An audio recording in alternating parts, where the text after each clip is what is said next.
할렐루야. 하나님의 주시는 하나님의 놀라운 평화가 또 여러분과 함께 하시기를 바랍니다. 우리 한번 옆에 분들 또 뒤에 분들 보시면서 오늘 예배 참 잘 나오셨습니다. 은혜 받으시길 바랍니다. 우리 함께 인사 나누셨으면 좋겠습니다. 감사합니다.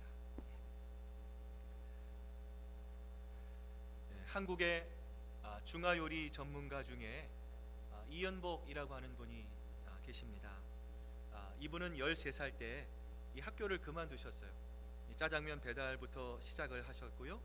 22살 때에는 주한 대만 대사관의 주방장으로 그곳 대사관 사람들의 입맛을 책임졌습니다. 또 일본에 가서는 이 10년 동안 요리사 생활을 하기도 했습니다.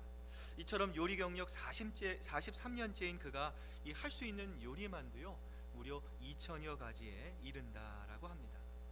이런 그가 지금도 심혈을 기울여 만들고 있는 요리가 있는데요. 그것은 다름 아닌 이 군만두입니다.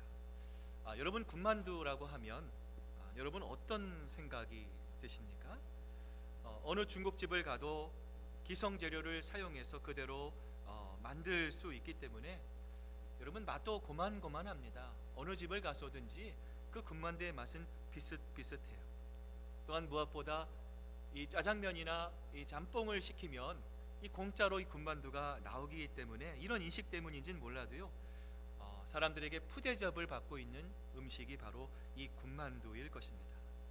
자, 그런데 이분은 바로 이 군만두에 집중을 했어요. 자신이 일본에서 요리사 생활을 했던 이 경험을 접목합니다. 각종 신선한 야채와 재료들과 함께 아주 정성껏 이 군만두를 만들었는데요.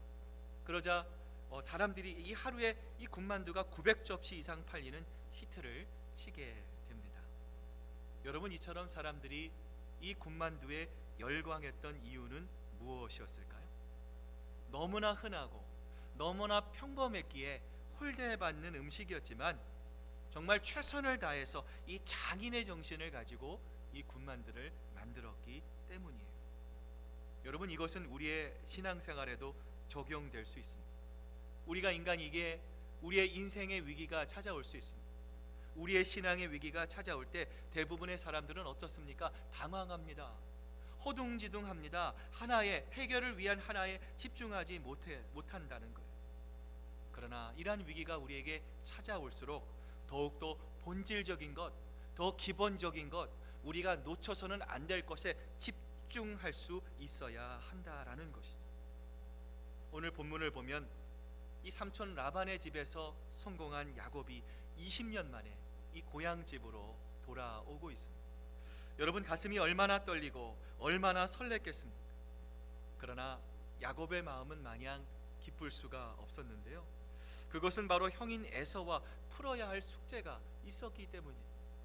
20년 전에 형 에서를 속입니다. 이 장자권을 빼앗았던 일과 이 일로 인해 틈만 나면 에서가 야곱을 볼 때마다 이 아버지가 돌아가시면 내가 반드시 너를 죽이겠다며 이 눈물로 복수를 다짐하던 이 에서의 무시무시한 얼굴이 지금 이 야곱의 발목을 잡고 있었기 때문이에요. 이러한 형 에서의 마음을 조금이라도 누그러뜨리기 위해 이 야곱은요 겸손히 자기를 낮춥니다. 사신을 형에게 보내 형에게 이렇게 고백하잖아요. 내 주님께 은혜를 받기 원합니다. 에서의 의중을 이 야곱은 조심스럽게 타진해 봅니다. 그러나 그럼에도 불구하고 야곱은 뜻밖의 소식을 듣게 됩니다. 이 자신의 말을 들은 에서가 이 부하 400명을 거느리고 자기에게 오고 있다라고 하는 소식이었어요. 여러분, 만약 에서가 야곱의 안부를 듣고 환영할 마음이었다면 여러분 굳이 400명의 장정을 데리고 올 이유는 없었을 것입니다. 이것은 상식적으로 볼 때 분명 동생 야곱을 죽이겠다라고 하는 에서의 분명한 의지였습니다. 아래에는 에서가 자기를 죽이기 위해 시시각각 다가오고 있습니다. 위로 도망가고 싶어도 이제 돌아가지 않기로 이 장인 라반과 서로 약속을 했어요. 이제 야곱은 어떠한 방법도 이 강구해 볼 수 없는 말 그대로 사면초가의 위기 가운데 놓이게 된 것이죠. 이처럼 앞뒤 좌우 그 어느 곳으로도 빠져나갈 수 없는 이 인생의 위기, 이 신앙의 위기의 순간에 야곱이 끝까지 붙잡아야 했던 것은 무엇이었을까요? 먼저 야곱은 인도하시는 하나님의 손을 붙들 수 있어야 했습니다. 여러분, 그림을 보시면 이 당시 야곱이 저 위에 있는 하란이라고 하는 것, 이 밧단 아람이라고 하는 것으로부터 이 요단강 동편 지역, 여러분 그림을 보셨을 때 이 오른쪽에 있는 요단 동편 지역으로 내려옵니다. 자, 그리고 이 야복강을 따라서 이 요단 바닷가 쪽에 있는 서편 지역, 이 가나안을 향해서 내려가고 있었어요. 자, 이때 하나님의 사자들이 야곱을 찾아옵니다. 야곱이 그들을 맞이한 것이 아니라 하나님의 사자들이 먼저 이 야곱을 찾아 야곱을 맞이했어요. 그런데 여러분, 성경을 보시면 야곱이 그들을 보고도요 큰 관심이 없습니다. 아무런 느낌이 없어 보입니다. 이렇게 무심하게 천사들을 바라본 야곱은 그 땅을 마하나임, 하나님의 군대라고 부릅니다. 여러분, 여기서 마하나임, 여러분 많이 들어보셨을 거예요. 이 마하나임이라고 하는 의미는요, 두 개의 진, 두 개의 캠프라고 하는 의미입니다.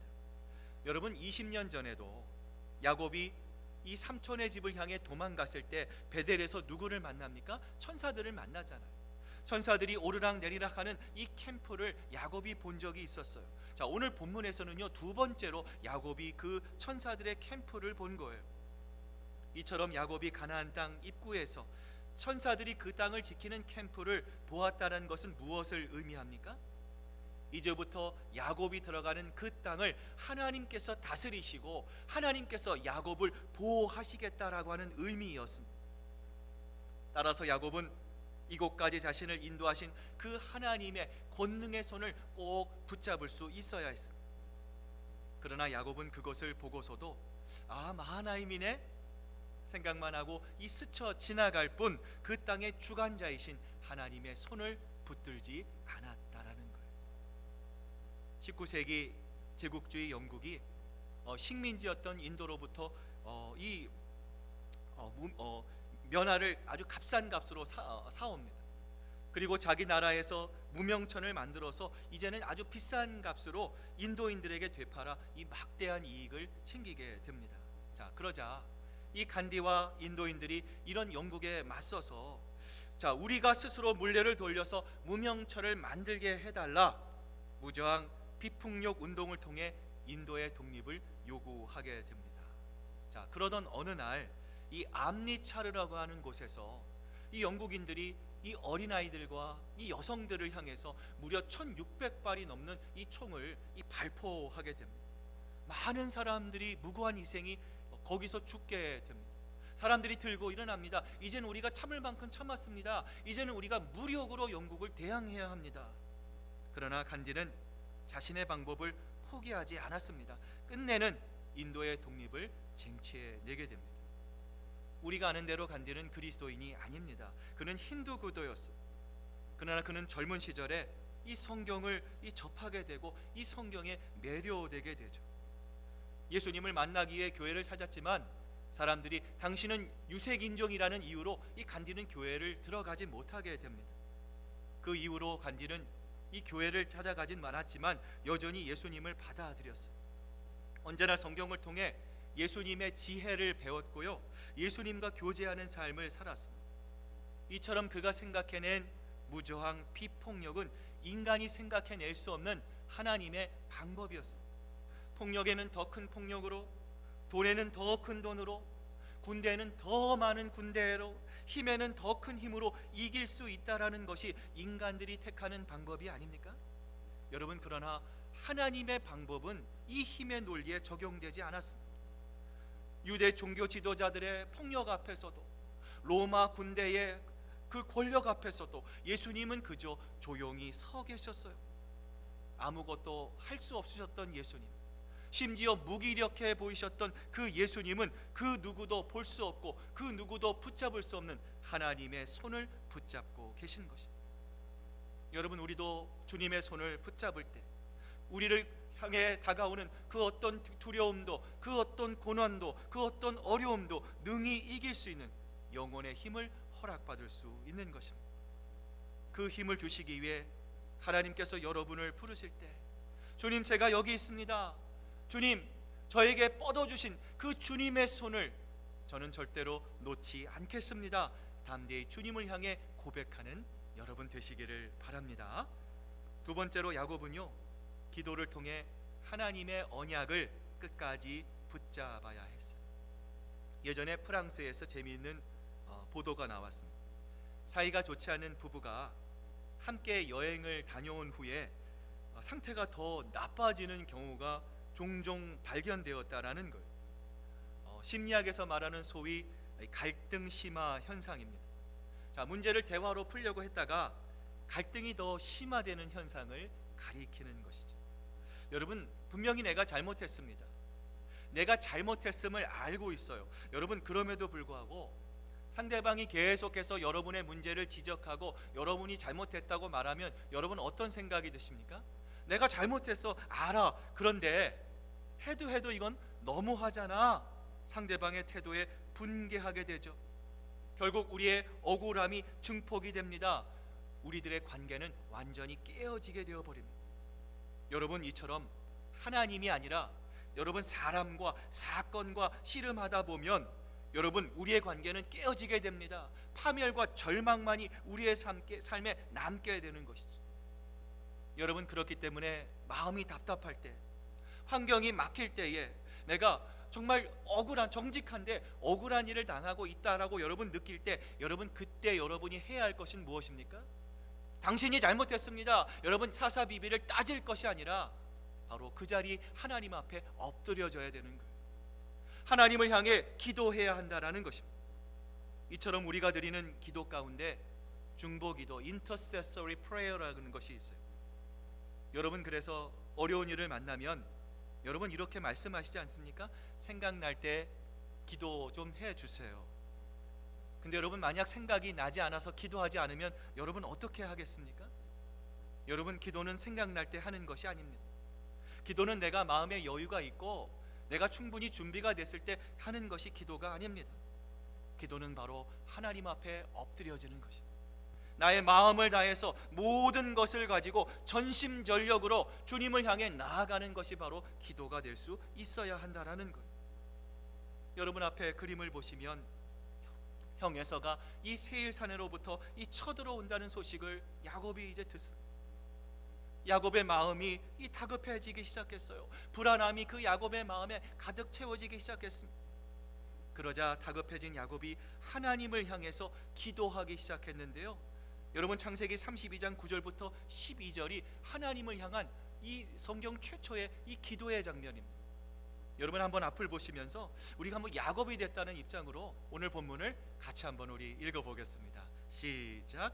할아버지 아브라함을 보살펴 주신 하나님, 아버지 이삭을 보살펴 주신 하나님, 고향 친족에게로 돌아가면 은혜를 베푸시겠다고 저에게 약속하신 주님, 주님께서 주님의 종에게 베푸신 이 모든 온천과 온갖 진실을 이 종은 감히 받을 자격이 없습니다.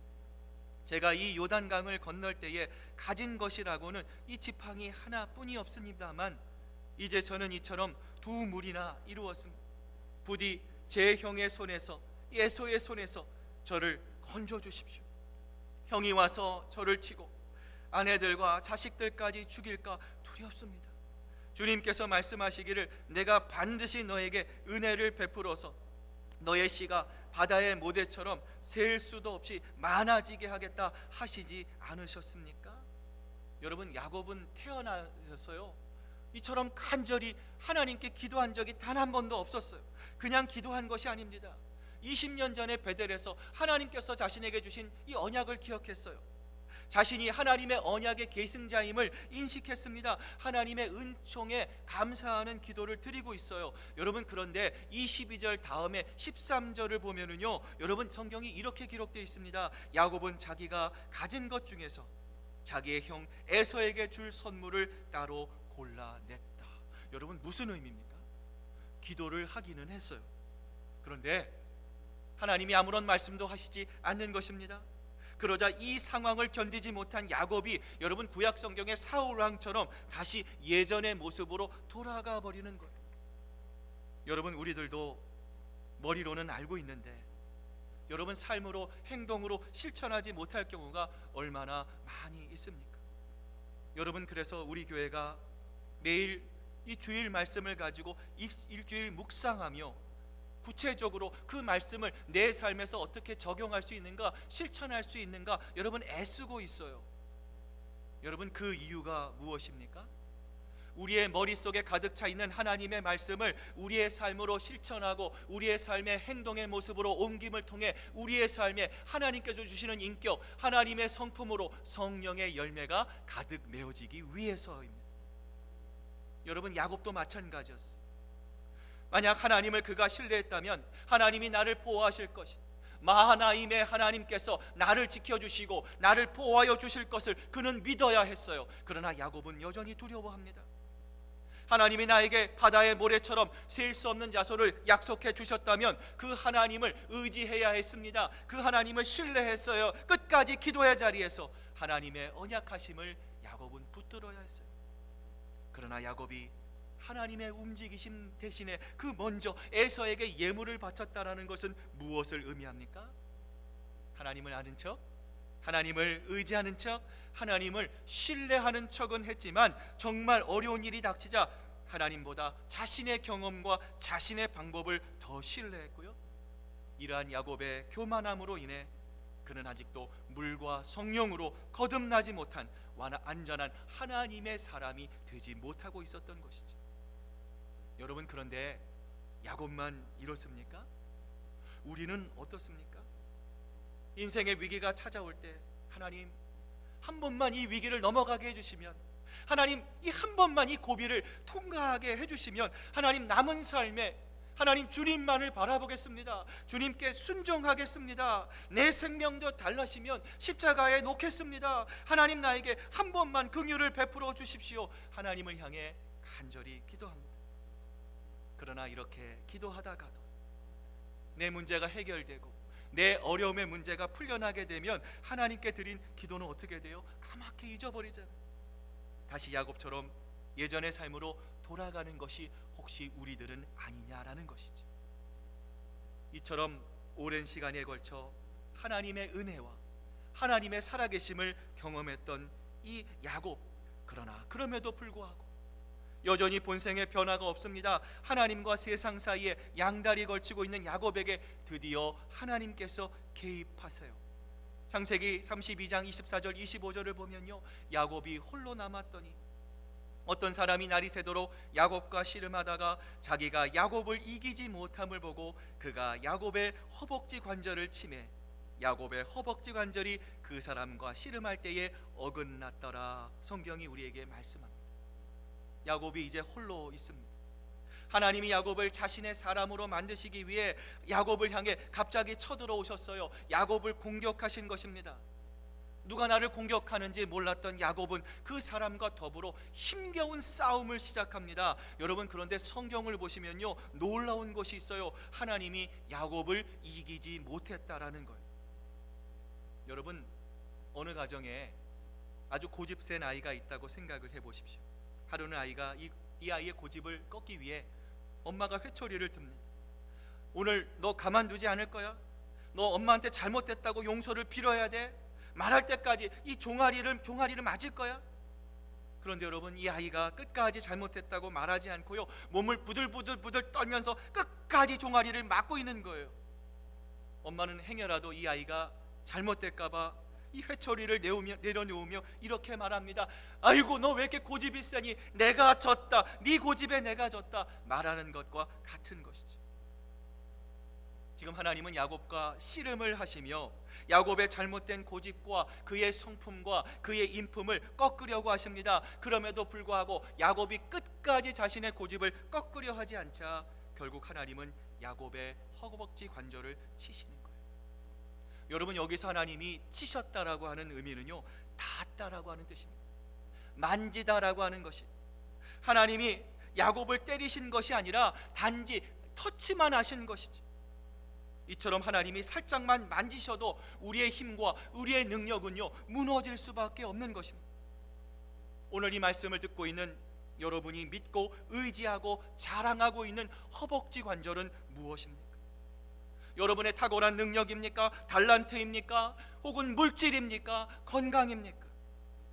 우리가 이것들을 위해 밤낮 애쓰고 수고해도 여러분, 하나님께서 살짝만 만지시기만 하면 바벨탑처럼 모래성처럼 다 허물어질 것들이라는 것. 이처럼 영원하지 않고 언젠가 사라질 것에 여러분 미련 두지 마시기를 바랍니다. 반대로 언제나 영원토록 동일하신 하나님을 위해 오늘 세상적인 방법과 못난 우리의 자아가 산산이 깨어지고 오직 하나님만을 바라보며 하나님만을 의지하며 나아가는 여러분 되시기를 바랍니다. 여러분, 비가 내린 후에 여러분 이 그림에서처럼 이 땅바닥을 기어다니는 지렁이를 보신 적이 있을 것입니다. 참 징그러운 모습을 가지고 있습니다. 여러분, 그런데 지렁이에게는 특징이 있습니다. 남을 공격할 수 있는 공격 무기도 없고요, 자기를 방어할 방어 무기도 없습니다. 눈도 귀도 이빨도 도망칠 발도 없고요, 몸에 비늘도 없습니다. 여러분, 이런 점에서 지금까지 야곱의 삶은 결코 지렁이가 아니었습니다. 오히려 그의 이름처럼 빼앗는 자의 삶을 그는 살아왔습니다. 언제나 승리만을 쟁취하기 위해 얍삽한 사람의 모습으로, 그러한 잘못된 인격으로 야곱은 지금까지 살아왔습니다. 그러나 하나님께서 그의 능력의 중심인 허벅지 관절을 부러뜨리시자 야곱에게 파도와 같은 절망이 몰아치기 시작합니다. 이제 야곱은 지렁이와 같아 눈이 있어도 보지 못합니다. 귀가 있어도 듣지 못합니다. 이빨도 없습니다. 손톱도 없습니다. 발톱도 없습니다. 뛰어갈 수 없는, 도망칠 발도 없게 된 것이죠. 완전히 버림받은 지렁이가 되어버린 것입니다. 이렇게 지렁이가 된 야곱이 26절을 보면요, 하나님을 향해 은총을 간구합니다. 이때의 상황을 호세아 선지자는 이렇게 말하고 있습니다. 야곱은 천사와 싸워서 이기자 울면서 은총을 간구하였다. 이제 야곱이 스스로 아무것도 할 수 없는 지렁이가 되자 하나님께 눈물로 회개합니다. 하나님, 나에게 은총을 베풀어 주십시오. 주님께 간구하기 시작합니다. 이러했던 그가 자신에게 찾아와 주신 하나님을 향해 눈물로 호소하고 있는 것입니다. 하나님, 이제 지금까지 살아왔던 나의 모든 인생을 주님 앞에 회개합니다. 하나님께 나아갔으면서도, 하나님의 기적과 하나님의 능력을 바라봤으면서도 여전히 하나님과 세상 사이에서 하나님을 저울질하며 살았던 하나님, 저의 모든 삶을 하나님 앞에 회개합니다.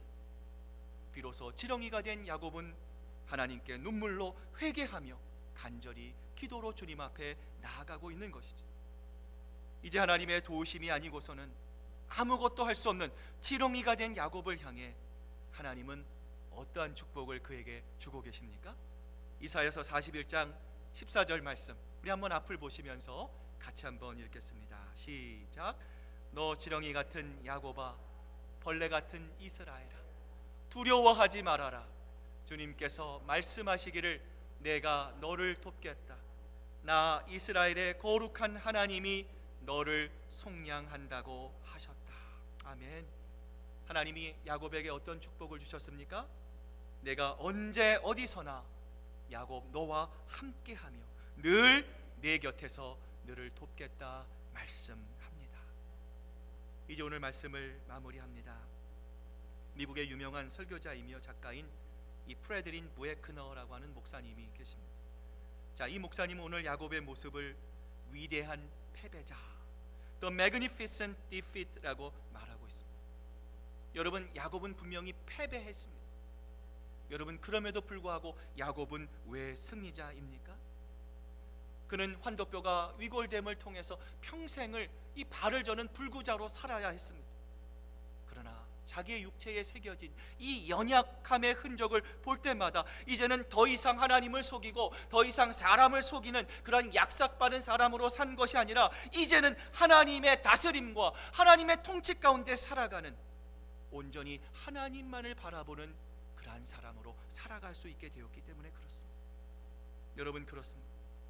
오늘 우리의 평안, 오늘 우리의 안전은 누가 보장해 줄 수 있습니까? 우리의 노력도 아닙니다. 우리의 능력도 아닙니다. 우리의 경험도 아닙니다. 우리의 땀과 눈물로 이루어지는 것이 아닙니다.